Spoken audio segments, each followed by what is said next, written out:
I do not remember the sound of my birth, but I remember the sound of my sanction. It was not a scream, though I screamed.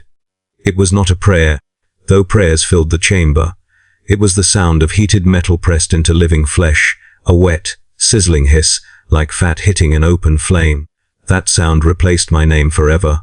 They told me to kneel before they burned it out of me. The chamber was circular, deliberately so, with no corners for the eye to rest in and no shadows deep enough to hide intention. Stone walls rose high above, carved with reliefs of saints and martyrs, whose faces had been worn smooth by centuries of incense smoke. Cables and iron chains hung down like vestments from the ceiling, swaying slightly in the recycled air. The smell was overwhelming: sacred oils, scorched ozone from restraint fields, old blood that no amount of scrubbing had ever truly removed, and beneath it all, the copper tang of fear. Mine. They bound my wrists and ankles to the floor, not because I would resist physically, but because procedure demanded certainty. My mouth was left free. They wanted the words, the confessions, the screams. Those were considered part of the process, useful data points for the scribes, and a reminder to everyone present that the soul resists being categorized. Robed officials circled me in slow, measured steps. Their garments were heavy with stitched sigils and purity seals, parchment strips layered upon parchment strips, each stamped, countersigned, and blessed by an office whose location I would never know. Their voices blended together as they recited prayers, not passionate, not furious, but precise. These were not words meant to save me. They were words meant to indemnify the process. I tried to remember my name while they spoke. It slipped away faster than I expected. The trials had already stripped most of it from me. Weeks, months, perhaps, of interrogation cells that smelled of damp stone and antiseptic. Endless tests administered by cold-eyed functionaries who flinched every time my thoughts brushed against theirs. Electrodes on my temples, needles in my spine, sleep deprivation logged as preparatory conditioning, every failure marked in red ink, every survival noted with professional surprise. I had learned then that strength had nothing to do with it. The strongest burned, the weakest burned. Those who lived did so not because of resilience, but because the Imperium found a way to point them outward instead of inward. Usefulness was the only metric that mattered. Subject viable. One voice intuned. Another replied, sanction authorized. The words echoed inside my skull, overlapping with thoughts that were not my own, whispers that pressed at the edges of my mind, curious, eager, patient. They had been there since childhood, those unseen presences, scratching at the walls of my consciousness. I had learned to hide them poorly. That failure was why I knelt there now. They brought the brand forward. It was smaller than I expected, mounted on a long, insulated haft. Its sigil etched so deeply into the metal that it seemed to drink in the light. Runes crawled across its surface, not moving but suggesting motion. Like something remembered rather than seen. The heat coming off it was intense enough that my eyes watered before it touched me. Be writ and seal. The officiant said, voice utterly devoid of emotion, your former designation is hereby void. I tried to speak my name. Nothing came out. The brand pressed into my chest, just below the collarbone, directly over the heart. Pain exploded outward, white and absolute, consuming every other sensation. My body convulsed against the restraints. I screamed until my throat tore raw. The smell of burning flesh filled the chamber, thick and nose-eating. Somewhere behind the pain, I felt something shift. A door slammed shut inside my mind, reinforced by sigils and conditioning, walls raised where there had once been open corridors. The whispers recoiled, not silenced, but caged, contained just enough to be pointed in a direction someone else controlled. The brand was removed. I collapsed forward, gasping, sweat-soaked, the air tearing at my lungs like glass. My vision swam. Tears streamed freely, not from emotion but from overstimulated nerves. Blood ran down my torso, pooling beneath me in warm rivulets. Sanction complete. A scribe announced, quill scratching rapidly across parchment. They unchained me only after the ink dried. I was dragged, not carried, into an adjoining chamber, where Medicare functionaries waited with instruments already laid out. They did not ask how I felt. They injected stabilizers, stitched the worst of the damage, and affixed a metal collar around my neck etched with warning glyphs and serial identifiers. The collar hummed softly, a constant reminder that my thoughts were no longer private.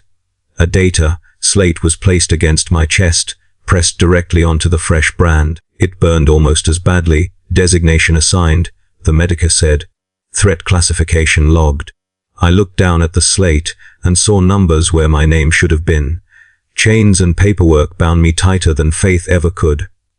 From that moment on, every movement required authorization.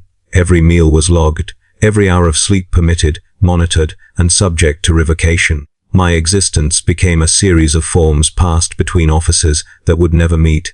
I was escorted everywhere by armed handlers whose fingers never strayed far from their triggers. No one spoke to me unless required. When they did, it was in the language of allocation. I was no longer a person undergoing punishment. I was a resource emerging from processing. The Imperium does not waste resources that survive sanction. It repurposes them with grim efficiency. As I was marched through the corridors toward my holding cell, I caught my reflection in a strip of polished steel. My face looked thinner, older, eyes too bright against skin gone pale. The brand glowed faintly beneath its bandages, a permanent declaration of what I was. I realized then that survival was not victory. It was assignment. My life was no longer mine. It had been itemized, stamped, and placed into circulation. Whatever remained of my will, my fear, my hope, those were secondary concerns, if they were concerns at all. I had not been spared. I had been approved. And that, I would learn, was far worse. They did not transfer me with ceremony. There was no procession, no sermon, no formal handing over the way officers exchange banners and authority. I was moved the way the administrator moves crates sealed, numbered, accompanied by a manifest that mattered more than my breathing. My escort wore rebreather masks and thick gloves, as if my skin itself were contagious. They spoke in clipped phrases over vox beads, confirming checkpoints and countersigns, their voices flat with the practiced detachment of people who handle dangerous inventory. I was inventory. The transport hold smelled of cold metal, machine oil, and the stale breath of recycled air. Dim lumen strips flickered overhead, casting everything in jaundiced light. I sat on a bench bolted to the wall, wrists locked into manacles that were less about restraining muscle and more about anchoring the collar's control lines. The collar hummed softly against my throat, a constant vibration that matched the pulse in my brand. Across from me, two handlers held rifles casually, but never truly relaxed. Their muzzles did not point at me, not overtly, but their stances were angled so that a single shift would bring aim onto my chest. A third handler stood by the hatch, one hand always near the seal release, the other near a detonator box marked with warning glyphs. I knew what the box meant. They had explained it as part of procedure. Contingency termination. A clean phrase for something brutal. If I showed signs of instability, if my mind slipped the leash, if the whispers inside me found a way out, there would be no negotiation. The box would be pressed. The hold would become a coffin. My ashes would be logged as loss of asset due to hostile manifestation. I listened to the ship's groan and tried to keep my thoughts small. That was the first lesson of being sanctioned on paper, but feared in flesh. You learn to think quietly. Not because quiet thoughts are harmless, but because loud thoughts attract attention. The collar reacted to Spike's emotion, fear, anger, any surge that might indicate I was touching something I shouldn't. Its hum would deepen, become a warning pressure against my throat, like a hand tightening. So I sat and breathed in measured counts, like a penitent. When the hatch finally opened, the air changed immediately. The smell of bodies hit me, sweat, damp cloth, and old smoke. The sound of voices layered over one another, a constant murmur punctuated by distant artillery. We had arrived at the front. They marched me down corridors and ramps into a staging trench where men were eating ration paste from tin bowls. Conversation died as I entered. Heads turned, eyes widened. Someone made the sign of the Aquila quickly, as if warding off bad luck. I felt their fear like heat. It was not directed at my handlers. It was not directed at the war beyond the trench walls. It was directed at me, because I was the kind of threat that didn't come with predictable angles. You can aim at an enemy with a rifle. You cannot aim at a mind that might tear open reality if it slips. They had been told about me. A sergeant stepped forward, face lined with fatigue and grime, his gaze carefully avoiding mine. He did not salute. He did not speak my name because it was not a name. A set arriving. One handler announced, as if delivering supplies. An officer emerged from a dugout, captain rank by his insignia, though the insignia was dull and scratched from wear. He glanced at the data, slate in the handler's hands, then at me, then back to the slate. He never truly looked at my face. His eyes skated over it the way one looks at a dangerous machine noting features, not humanity. Designation, he asked. The handler read it out, numbers and threat rating, plus a short list of sanctioned capabilities. That sounded like inventory tags. The captain nodded, jaw tight. You'll be attached to 3rd Company, he said, voice strained. You'll remain under your handler's oversight. You'll act only under written authorization. He said that last part as if it were a prayer. I wanted to tell him written authorization doesn't stop a mind from breaking, but I had learned not to offer honesty unless asked. Honesty was a liability. They took me to a smaller dugout dug deeper into the trench wall, reinforced with steel ribs and prayer strips. Inside, the air was warmer, thick with lamp oil and stale incense. A desk sat in the center cluttered with papers, seals, and a wax stamp heavy enough to break bones. The officer behind the desk, an adjutant, by his hunched posture and ink-stained fingers, did not stand. He simply slid a document toward my handler and dipped his quill. This is the activation order form, he said. When the asset is required, the company commander signs here, then countersignature from regimental command, then handler verification, then the order is logged, then the asset is released. The word released made my stomach tighten. It was strange hearing my existence reduced to paperwork even here, where death was constant and immediate. But the Imperium cannot help itself. If something is dangerous, it must be categorized. If it must be used, it must be justified. Forms are a way of pretending control. My handler took the document and tucked it into a waterproof pouch. Understood, he said. I understood too, though no one asked. They returned me to the trench line, to 3rd Company. The soldiers made space without being told. They did it the way people part for a corpse, or a priest, or a disease carrier. Someone muttered a half-formed prayer.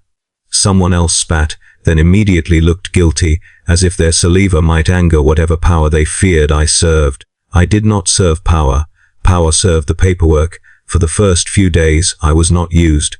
I stood behind the line like an unspent shell, while men died in the mud and officers shouted orders and the enemy hammered us with artillery.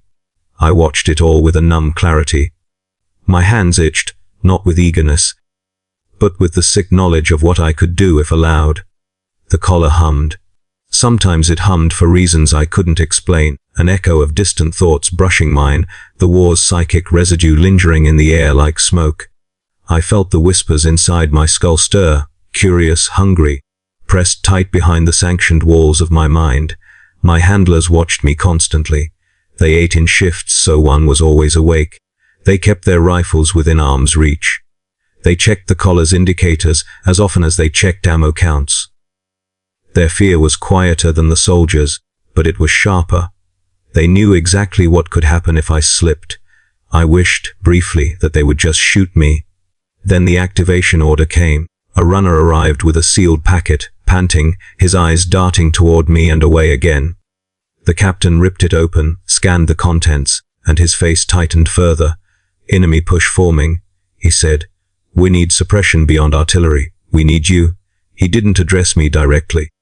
He addressed the handlers, as if I were not capable of speech.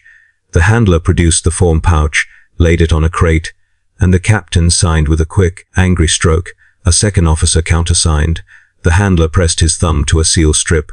Wax was melted. A stamp was applied. The document was held up briefly for the scribe, servitor to record. Then the handler turned to me. Authorization granted, he said. Output level controlled. Range. Forward sector only. No deviation. I nodded once. That nod was all I was allowed.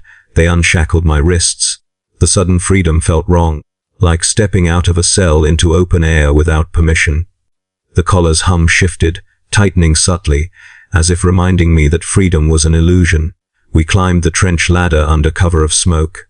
The battlefield beyond was a wasteland of craters and broken wire, lit by muzzle flashes and flares. The air smelled of cordite and wet earth and burning oil. Men screamed orders. The enemy's advance pressed like a tide through the fog. I felt my mind stretch outward, not willingly, not joyfully, like a wound reopening. The whispers surged, eager, pressing against the sanctioned walls. The collar tightened, a painful pressure against my throat, reminding me of limits. I forced my thoughts through the narrow channels they had carved for me, shaping power into something the paperwork considered acceptable. The first manifestation was small, an invisible shove that rippled through the air and through the front ranks of the enemy off balance. They stumbled, their formation breaking. My vision blurred at the edges. Pain flared behind my eyes like a hot needle. The second was heavier, a wave of force that slammed into them, crushing bodies into the mud, tearing weapons from hands. The sound was not an explosion, but a deep, wet crackling, as if the air itself had broken bones. I tasted copper. My nose began to bleed. My hands shook violently, fingers twitching, nerves misfiring as if my body couldn't decide whether to flee or collapse. The collar hummed louder warning. The handlers shouted at me to stop, to pull back, to contain. I did, barely. The enemy line faltered, then broke. The captain roared in triumph. The soldiers cheered, then stopped abruptly, as if remembering that cheering for me felt dangerous. I dropped to my knees in the mud, gasping, blood running down my chin. My vision flickered, the world tilted. The whispers inside me laughed softly, delighted. A medic approached, then hesitated, eyes wide, as if touching me might curse him. My handler shoved him back. Do not approach. The handler barked. Asset is in recovery state. Recovery state. I wanted to laugh and couldn't. When my breathing stabilized enough to stand, the handler shackled my wrists again. The collar's hum softened, satisfied. The captain wrote a brief note on the activation form: effective, sector cleared, asset sustained manageable degradation, and handed it to the runner. I was escorted back to the dugout. As I passed the soldiers, they looked away, clutching charms and murmuring prayers. Fear surrounded me like a fog thicker than any battlefield smoke, and none of it mattered. Because in the eyes of the Imperium, my shaking hands and bleeding nose were not warnings, they were acceptable wear. Evidence that the weapon had been used. I was issued as ammunition, and like ammunition, I would be spent again. The battlefield is louder inside my head than it ever is outside. That was the realization that finally broke whatever illusion I still clung to, that I was merely another soldier, that my role, however cursed, followed the same rules as theirs. Artillery roars, lasguns crack, men scream, and machines die, but all of that is surface noise. Beneath it, beneath everything, there is a deeper sound that only I hear, a pressure, a chorus. It begins the moment authorization is granted. The handlers rid the order. The collar tightens. The sanctioned pathways inside my mind are unlocked just enough to let power bleed through. That is when the screaming starts, not in the air, but in thought. Not voices, exactly, but impressions layered atop one another, fragments of intent scraping against my consciousness like broken glass. I am forced open. On this battlefield, another nameless stretch of mud and wreckage, another objective that will be taken and lost and taken again. The enemy advances under cover of smoke. Officers shout coordinates. Vox traffic becomes frantic. The captain does not look at me when he gives the order. He does not need to. The paperwork has already decided. Release the asset, someone says. The leash loosens. Every time it happens, I feel the same things, a tearing sensation behind my eyes, as if invisible hands are prying apart something that was never meant to open. The sanctioned barriers strain, glyphs burning in my mind as they hold back far worse than what I am about to unleash. The whispers surge forward, eager, greedy, pressing their attention against the cracks. They are not allied to me. That is the lie people tell themselves, that a Psyker commands power. The truth is closer to endurance. I am a door forced ajar, and everything on the other side wants through. The screams begin as pressure, thoughts that are not mine brushing against my own, curious and sharp. I feel the fear of nearby soldiers as clearly as my own heartbeat. I feel the hunger of the enemy, their rage, their certainty. All of it pours through me unfiltered, amplified by proximity and violence. I scream too, not because I am afraid, but because the act of shaping power requires a release, and the human body is not designed to contain this much meaning at once. My voice tears itself from my throat as I push outward, focusing on a single command drilled into me through months of conditioning: forward sector only. The first blast of power rips across the battlefield like a sudden storm. Men are thrown aside as if swatted by an unseen hand. Armor buckles inward. The ground ripples, mud lifting in waves. I feel bones break at a distance, feel the shock of it echo back through my skull. The choir swells.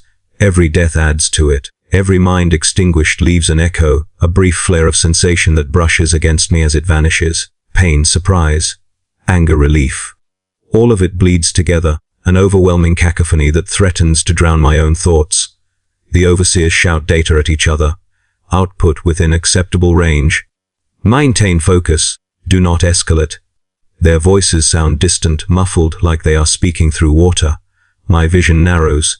The edges of the world blur. Blood runs freely now from my ears, warm and slick down my neck.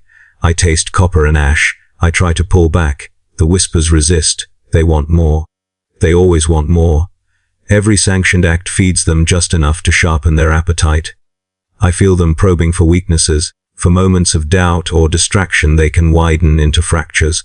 The collar burns against my skin, punishing the slightest deviation. I force the power into another shape, a crushing wave that collapses enemy cover, flinging bodies into the open. Lasfire cuts them down in seconds. Soldiers cheer despite themselves, then fall silent when they remember who made it possible. Victory rolls forward on a tide of screams. The enemy breaks. The advance halts. Orders shift from attack to consolidation. I remain standing in the open, shaking violently, knees threatening to buckle. My handlers approach cautiously, rifles raised, eyes locked on my face for signs of instability. The whispers do not fade when the fighting stops. That is the cruelest part. The battlefield quiets, but inside me the noise lingers, echoes bouncing around a mind stretched too wide. I hear dying thoughts fade into nothing. I hear the fear of the wounded nearby, the grief of those who realize too late that someone they knew is gone. None of it belongs to me, and yet all of it passes through. A handler grips my arm. Contain, he orders. Now, I try. The sanctioned pathways close slowly, reluctantly, like doors swollen shut by heat. The collar tightens further, sending a jolt of pain through my spine that nearly drops me. I grit my teeth and focus on breathing, on shrinking my thoughts, on pushing everything back behind the walls they built inside me. When it finally ends, I collapse. The ground is cold and wet beneath my hands. My fingers twitch uncontrollably. I retch until there is nothing left in my stomach but bile and blood. Medicare approach only after the handlers signal it is safe, their faces set in rigid professional masks as they wipe blood from my ears and inject stabilizers into my neck. One of them mutters, "Emperor preserve." Under his breath, I hear it. I hear everything. The overseers huddle nearby, reviewing data slates. Manifestation effective. Enemy casualties acceptable. Asset sustained degradation, but remains operational. Operational. That word echoes louder than the screams. I am helped, dragged, back behind the line. Shackles snap closed around my wrists. The collar's hum settles into its baseline vibration. The whispers retreat, sulking, but they do not disappear. They never do. They wait. Later, in the dugout, I sit alone while the regiment celebrates another hard-won gain. Laughter drifts in from outside, brittle and forced.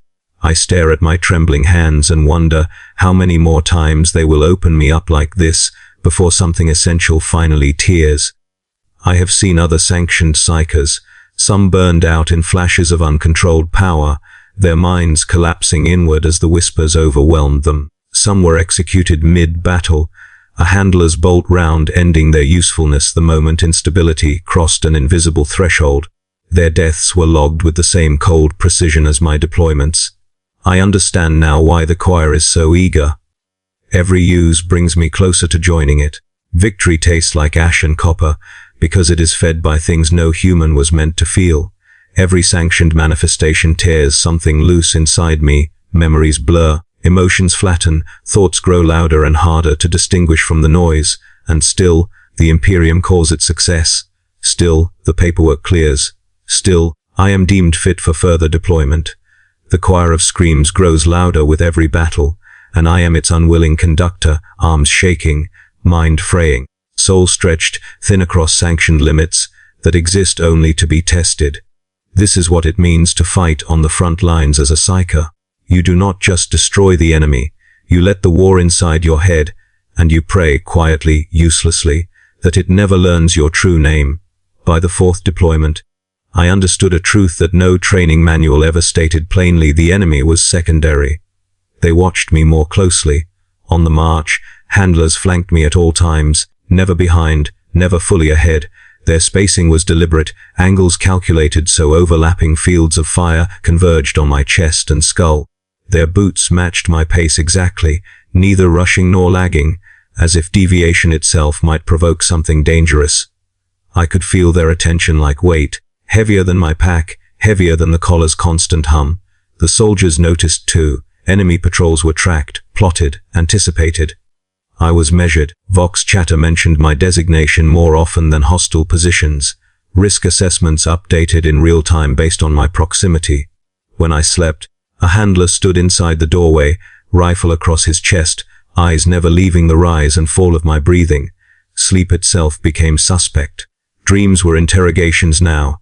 I would wake to lumen, light in my eyes, handlers demanding verbal confirmation of lucidity. Psychana codes recited to prove my thoughts were my own. Any hesitation earned a shock from the collar, sharp, corrective, logged as preventative stimulus. They apologized afterward, voices flat, as if the apology itself were another procedural requirement. "It's for your safety," they said. I stopped believing that very quickly. The first time I noticed the weapons tracking me instead of outward, we were dug in along a trench line overlooking a kill zone of churned mud and razor wire. Enemy artillery had gone quiet, never a good sign. Soldiers crouched low, tense, waiting for the next phase. I stood behind the line, shackled, collar active, handlers close. I felt it then, not an external threat, but a surge inside my skull. The whispers pressed harder than usual, agitated by the silence, by the anticipation of violence. My breath hitched, my vision blurred. I clenched my fists, focusing on containment drills drilled into me through pain and repetition. The handler nearest me shifted stance. The click of a safety coming off is a very clear sound when it's meant for you. "Steady," I said, forcing the word out past clenched teeth. They did not respond verbally. They did not need to. Their rifles tracked the minute tremor in my hands, the twitch at the corner of my eye. To them, this was not compassion or loyalty. It was risk management. The enemy attack came moments later, mass infantry surge, crude and loud. Orders flew. Officers shouted.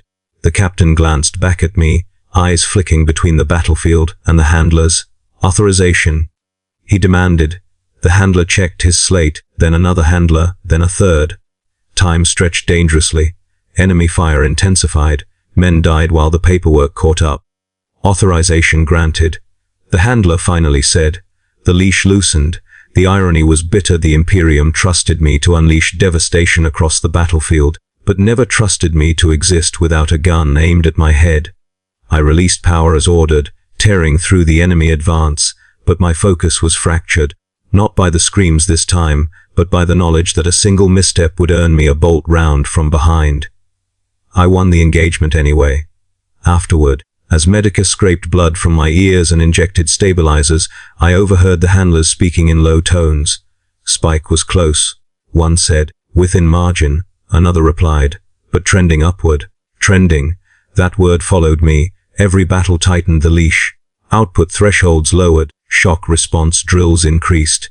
My quarters were relocated closer to command bunkers where termination assets could be deployed faster. The collar received an upgrade, bulkier, heavier, with new warning glyphs etched into its casing. Its hum deepened, vibrating into my jawbone. Dreams became liabilities. I learned to stay awake longer, pacing my cell until exhaustion forced sleep in short, shallow bursts. Even then, they would wake me abruptly, shining lights into my eyes, demanding recitations, checking for drift. I complied automatically. Resistance would only escalate the response. I began to understand that I was being prepared, not for promotion, not for survival, for termination. It was not malice, it was inevitability. The handlers were professionals. They bore me no personal ill will. They laughed among themselves, shared rations, complained about weather and pay like any other soldiers. But when they looked at me, their eyes were clinical, already rehearsing the moment they would have to act. I overheard contingency briefings not meant for me. Instability protocol theta, one handler said quietly. If he exceeds threshold, immediate neutralization, no delay. Another nodded. Command doesn't want a repeat of last cycle. I never learned what last cycle referred to. I suspected it was someone like me. Each battle pushed the threshold closer. Dreams bled into waking moments. Sometimes I heard screams where there were none, echoes of past manifestations lingering like afterimages. Sometimes I felt hands brushing my thoughts, testing, probing, retreating when the collar flared. I reported these incidents as required. They were logged as early warning indicators. The leash tightened again. And yet, this is the cruel contradiction. I was winning wars, enemy advances shattered, fortifications collapsed, regiments stabilized around the violence I brought. Command praised the results while quietly sharpening the blade meant for my back. I was both indispensable and disposable, a paradox the Imperium resolves by pretending it isn't one. I learned to measure battles not by victory, but by how close I came to hearing the handler's rifle discharge behind me. Some nights, lying on the narrow cot of my cell, staring at the flaking ceiling, I wondered which fate was worse, to burn out spectacularly, mind torn apart by forces beyond control, or to be executed cleanly, efficiently, by men who had walked beside me for months. Neither option felt like mercy. The enemy feared me. The Imperium watched me. Between the two, there was no space left to exist as anything but a risk waiting to be resolved. I was winning wars while being quietly prepared for my own end, and the paperwork reflected both truths without contradiction. That is what it means to be watched more closely than the enemy. The body fails before the mind admits it. That is another truth they never taught during sanctioning. They trained me to recognize psychic instability, to monitor thought loops, emotional spikes, intrusive presences.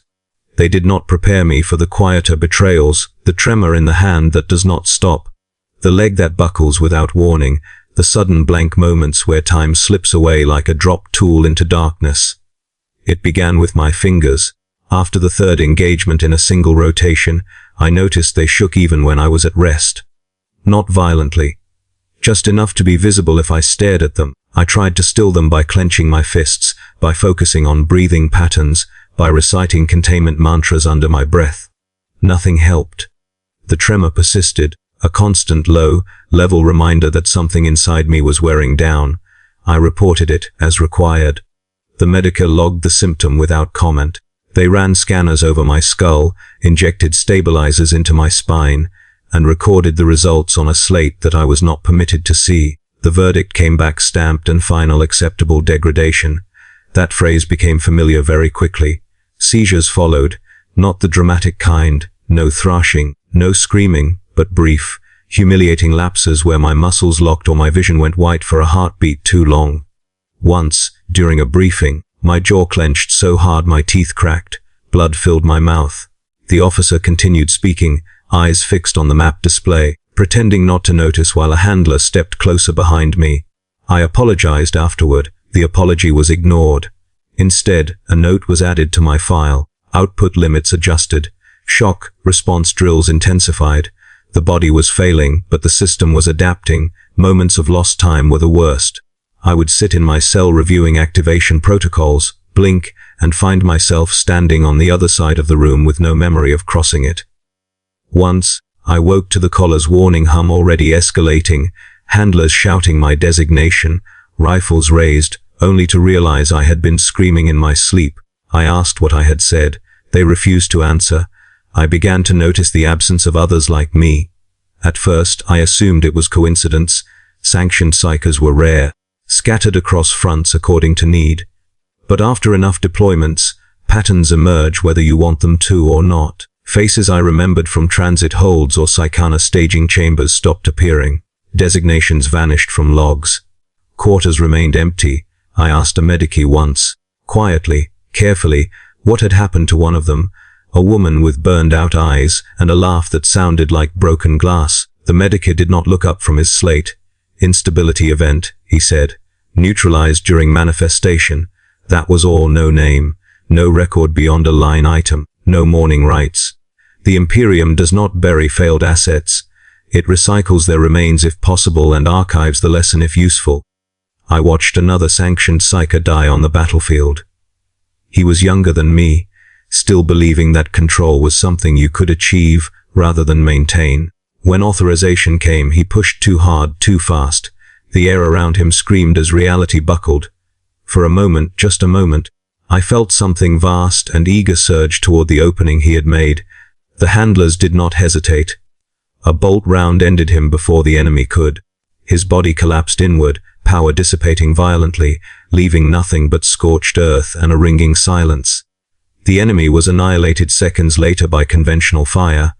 The overseers marked the incident as acceptable loss. I did not sleep that night. Not because I was haunted by his death, but because I recognized the path too clearly. He had done everything right until he hadn't. He had survived sanction. He had followed orders. He had been useful. Then he had crossed an invisible line. Survival, I realized, was not mercy. It was prolonged utility.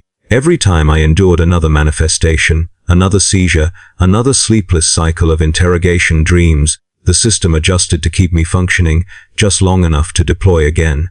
They treated symptoms aggressively, stims, suppressants, neural dampeners, but never addressed causes. Causes were abstract. Causes were inconvenient. The body was expected to fail eventually.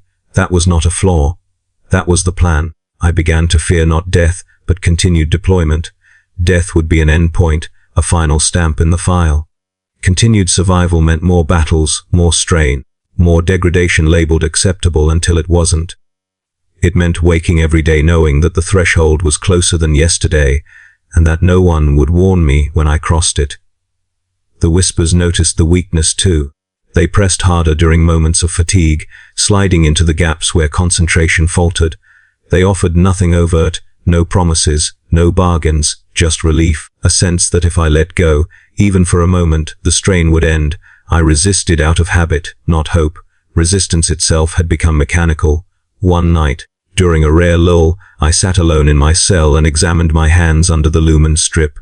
They were scarred now, burns from backlash, cuts from restraints, veins standing out too sharply beneath pale skin. They looked like someone else's hands. I wondered how much of me would remain recognizable by the time the system decided I was no longer worth maintaining. The answer came sooner than expected. Orders arrived authorizing deeper manifestations under exceptional circumstances. Restrictions loosened incrementally, phrased in the language of necessity.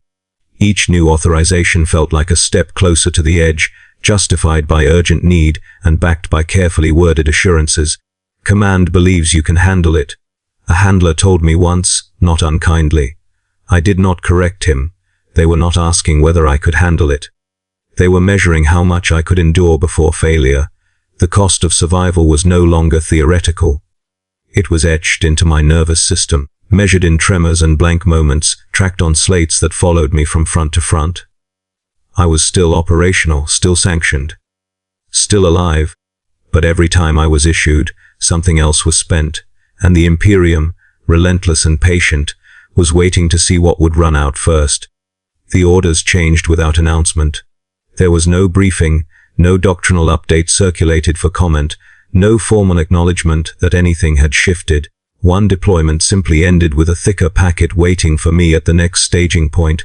More pages, more seals, more clauses written in the dense, evasive language the administratum favors when it wants permission without responsibility. I recognized the change immediately. Restrictions that had once been absolute were now conditional. Prohibitions softened into phrases like situationally acceptable and operator discretion advised. Output ceilings were recalculated upward, justified by phrases such as exigent battlefield necessity and acceptable strategic risk. They were not removing limits. They were testing them. A handler went over the new parameters with me in a bunker that smelled of damp stone and overheated machinery. His voice was careful, professional, but I could hear the tension beneath it, the unease of someone asked to loosen a leash they had been trained to keep tight. These authorizations override previous constraints, he said, tapping a slate with a gloved finger. only under direct command approval. All manifestations logged in real time, and if I refuse, I asked, the question surprised him.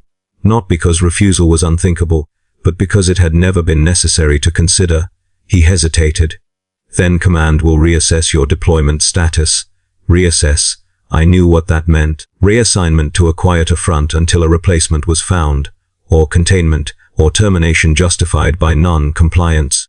The Imperium prefers assets that cooperate with their own erosion. I nodded. The next battlefield was worse than the last. Urban ruins, once a hive district, now reduced to skeletal towers and rubble-choked streets. Civilians had either fled, died, or been pressed into labor camps far from the fighting. The enemy dug in deep, using collapsed transit tunnels and manufacturing basements as firing nests. Artillery was ineffective. Infantry assaults stalled. That was why I was there. Authorization came faster than usual. Fewer signatures, less hesitation. The handler's voice was flat as he read the parameters: expanded range, increased duration, deviation tolerated within margins. Deviation. The word settled heavily in my mind. When the leash loosened this time, it did not stop where it usually did. The sanctioned pathways widened, glowing with warning glyphs that flickered as if under strain. I felt something inside me stretch, like a muscle pushed beyond safe limits. The whispers surged in response, not tentative now, but eager. They pressed against the new space, flooding in faster than before. Thoughts piled atop thoughts, fear, rage, despair, until my own identity felt like a thin membrane at the center of a storm. I screamed. Not because of pain, though there was plenty of that, but because my mind needed an outlet. Power tore through the ruins, collapsing buildings inward, crushing enemy positions with invisible force. Streets folded like paper. The air screamed as pressure warped it. I felt people die in waves, not just enemies, anyone too close, anyone too slow. The distinction blurred under the weight of sensation. My vision fractured into overlapping images, past battles, present carnage, futures that might never come. Blood poured from my nose and ears, warm and unstoppable. Handlers shouted warnings. Pull back. Output exceeding projections. Contain now. I tried. The new parameters made containment harder, not easier. The sanctioned walls inside my mind shuddered, cracks spider-webbing across their surfaces. The whispers laughed, not cruelly, but with a kind of delighted curiosity. As if watching an experiment reach an interesting phase, I forced the power inward with everything I had left. The backlash hit like a hammer. I collapsed, convulsing, muscles locking as if seized by an unseen hand. The collar fired its shock response repeatedly, pain cascading through my nervous system in brutal pulses meant to force compliance. Somewhere above me, the handler's rifle discharged, not at me, but into the air, a signal flare of panic. When I came back to myself, I was in a medici bay. White light burned my eyes. My body felt distant, heavy, as if wrapped in wet cloth. Tubes fed fluids into my arms. Machines hummed and clicked around me, their displays filled with data I was not allowed to see. A medica stood at my side, expression unreadable behind a rebreather mask. You exceeded previous stability thresholds, he said, not unkindly, but you recovered. Recovered. I laughed, or tried to. It came out as a hoarse rasp. What happens now? I asked. He hesitated. That was answer enough. Orders arrived while I was still strapped to the gurney. Revised parameters. Updated tolerances. A commendation for exceptional battlefield impact under adverse conditions. My survival was noted with professional interest. My degradation acknowledged but deemed non-terminal. Command praised my resilience. Contingency plans followed me everywhere. They no longer pretended this was about sanction in the old sense. Control, limitation, protection. Sanction had been redefined. It now meant how much I could be allowed to break before the system intervened. I had become an experiment. Each deployment was a data point. Each manifestation pushed the boundaries further. Handlers rotated more frequently, their nerves wearing thin under the strain of watching me unravel inch by inch. New specialists joined the oversight teams, analysts, psychonar observers, officials whose job titles I never learned. They spoke around me, not to me. Latency decreasing. Resilience higher than projected. Failure window still indeterminate. I understood then that my continued survival was no longer the goal. Information was. How long could a sanctioned psyker be pushed past safe limits and still function? How much power could be extracted before collapse? What warning signs appeared, and how late could intervention be delayed without catastrophic loss? These were questions the Imperium could not answer ethically, so it answered them administratively. I felt it in my bones, in the tremor that never fully stopped, in the way my thoughts sometimes echoed twice before settling. The battlefield noise inside my head never truly faded now. Even at rest, I felt pressure, like something leaning against the walls of my mind, waiting. Sanction was no longer about keeping the darkness out. It was about measuring how much could be let in. And I was the ruler they were using. The boundary failed quietly. There was no single moment I could point to and say this is where it broke. No dramatic rupture, no final scream that tore something essential apart. Control did not vanish, it thinned, like cloth worn translucent by friction, stretched until light passed through where it once held firm. The battlefield grew louder inside my head than outside it. At first, I thought it was simply fatigue, the accumulated noise of too many manifestations, too many deaths echoing back through me. I told the handlers as much. They logged it. Analysts nodded. Thresholds were adjusted again, tolerances widened by fractions that looked insignificant on paper and felt catastrophic in the mind. Then the impulses began, not commands, not voices, suggestions. I would look at a cluster of enemy positions and feel not just the urge to break them, but to unmake them, to apply pressure in ways not outlined in the authorization packet. The sanctioned channels still existed, but they felt narrow now, restrictive, like trying to pour a flood through a pipe meant for a stream. Resisting took effort. Effort became exhaustion. Exhaustion became error. During one engagement, I felt my focus slip just enough for something else to brush through. The manifestation deviated subtly, but detectably. The force I unleashed curved instead of striking straight, collapsing a section of ruins I had not intended to touch. Civilians had been sheltering there. The realization arrived not as guilt, but as clarity. A sudden, horrifying understanding of how thin the margin had become, how easily situational tolerance could turn into irrelevance of intent. The handlers reacted instantly. Deviation detected. Stabilize now. The collar surged, pain lancing through my skull hard enough to drop me to one knee. I forced the power back down, heart pounding, vision tunneling. The whispers recoiled slightly, annoyed rather than defeated. Afterward, no one mentioned the civilians. Their presence was not relevant to the report. The deviation was noted. The casualty figures were adjusted. The engagement was still marked as a success. I began to fear my own thoughts, not the whispers. That fear had been conditioned out of me long ago, but the ideas that surfaced unbidden, tactical possibilities that involved deeper manifestations, shortcuts that promised faster victories at higher cost. Each thought felt like standing on the edge of a drop, knowing how easy it would be to step forward. Sleep became impossible. When I closed my eyes, the battlefield continued behind my eyelids, not memories but potentials. Shapes of power I could draw on if I stopped caring about containment. I would wake gasping, collar already humming as if responding to dreams alone. Handlers whispered more now. I caught fragments as they spoke behind my back, voices low and tense. Instability curve accelerating. Emergency protocols prepped. Command wants more data before termination. Termination. The word did not frighten me. What frightened me was how reasonable it sounded. Soldiers reacted differently to me now. Fear turned to avoidance. They gave me wide berths, eyes flicking toward my collar and away again. Some fled outright when I approached, preferring the certainty of enemy fire to the unpredictability of my presence.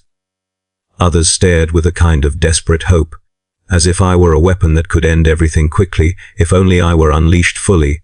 I did not trust myself to answer either desire. On one battlefield, a flat expanse of blasted earth under a sky choked with smoke, I lost track of which side I was shaping power against. Enemy and ally blurred into patterns of movement and emotion, all of it flowing through me in a torrent. The whispers surged again, delighted by the chaos, pressing closer to the center of my mind. For a moment, just a moment, I considered letting go, not surrendering, not falling, simply stopping the fight for control, allowing the pressure to equalize, letting power flow where it wanted without restraint. The thought carried a strange calm with it, a promise of silence after the storm. The collar saved me. It fired every protocol it had, pain cascading through my nervous system until I screamed and collapsed. Handlers tackled me to the ground, shackles snapping shut even as my body convulsed. One of them pressed a rifle muzzle against the back of my skull and held it there, finger tight on the trigger. "Stand down," he said, voice shaking. "Stand down now." I did. Barely afterward, I was confined to my cell for days, monitored constantly, every breath recorded. Analysts argued outside my door. I heard my designation repeated alongside words like irreversible drift and imminent failure window. Someone suggested immediate termination. Someone else countered with insufficient data. I lay on the cot and listened, strangely detached. I no longer knew which side I was fighting for. The enemy feared me, yes, but the Imperium feared me too, now in a way that edged closer to urgency. I was no longer a controlled weapon. I was a variable slipping out of acceptable bounds, power accumulating without a reliable framework to contain it. And yet, they continue to deploy me. Because even unstable power is still power. Because a battlefield won at terrible cost is still a battlefield won. Because the system always prefers delay over decision.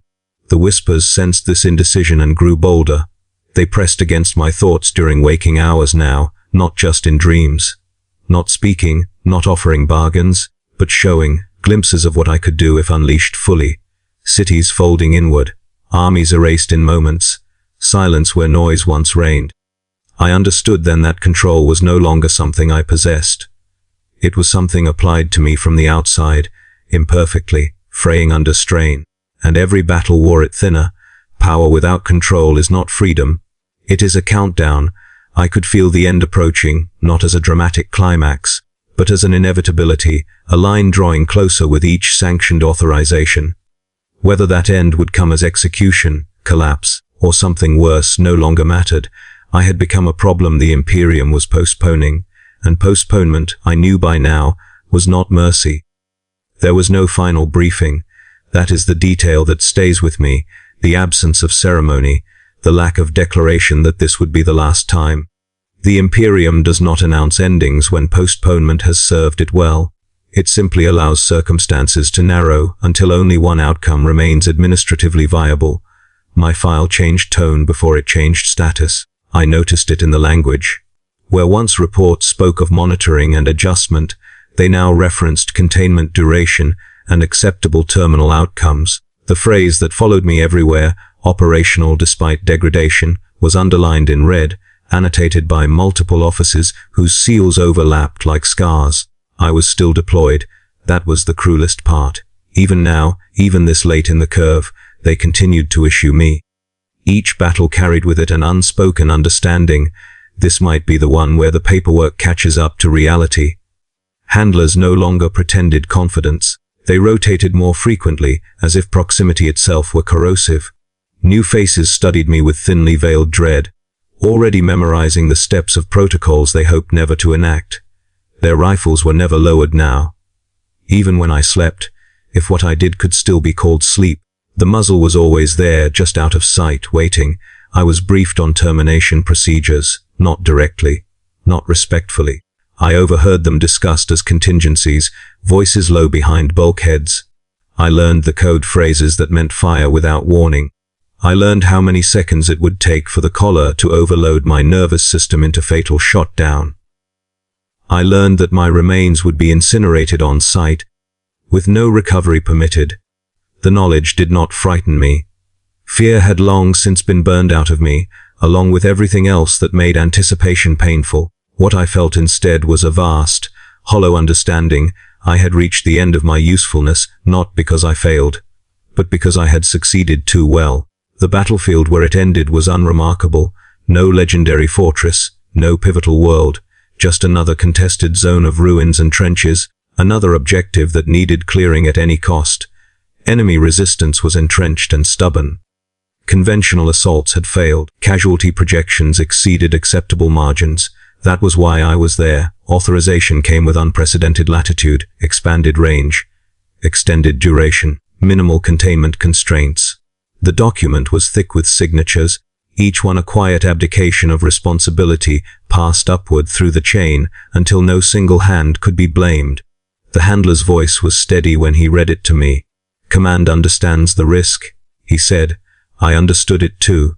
When the leash loosened this time, it did not feel like release, it felt like collapse. The sanctioned walls inside my mind shattered under the pressure. Glyphs burned out one by one, their warnings swallowed by the flood. The whispers did not surge, they arrived, no longer held back, no longer curious. They filled every space, every thought, every memory, a vast presence pressing down until there was no distinction between inside and out. I screamed, and the world answered. Power erupted outward in a storm that defied shape or restraint. Buildings folded in on themselves. The ground cracked and split. Enemy positions vanished in an instant, erased so completely that nothing remained to mark where they had been.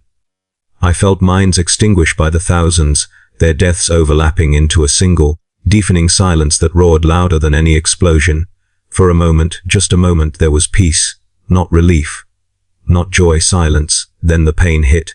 Every nerve in my body ignited at once, feedback ripping through flesh and bone as the collar fired its final protocols. I collapsed, convulsing, vision reduced to white noise and shadow. Handlers shouted, rifles discharged, someone screamed my designation one last time. I did not fight it. I had no strength left to resist, no desire to cling to a body that had been nothing but a conduit for too long. As the collar's energy surged, I felt myself fragment, not dying exactly, but coming apart, identity dissolving into the same formless pressure I had channeled so often.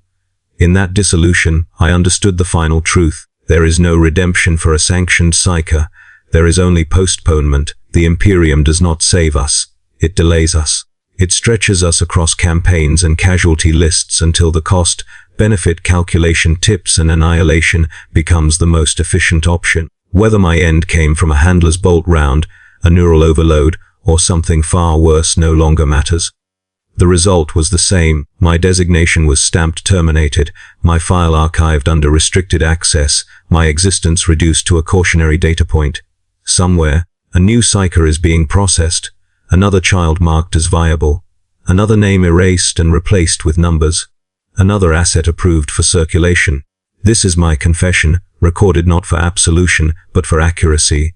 To be a sanctioned psyker on the front lines is to be condemned twice. Once when fate opens your mind to things it cannot withstand, and again when survival convinces the Imperium that you are worth using until you are not. I was an asset, and assets are always expended.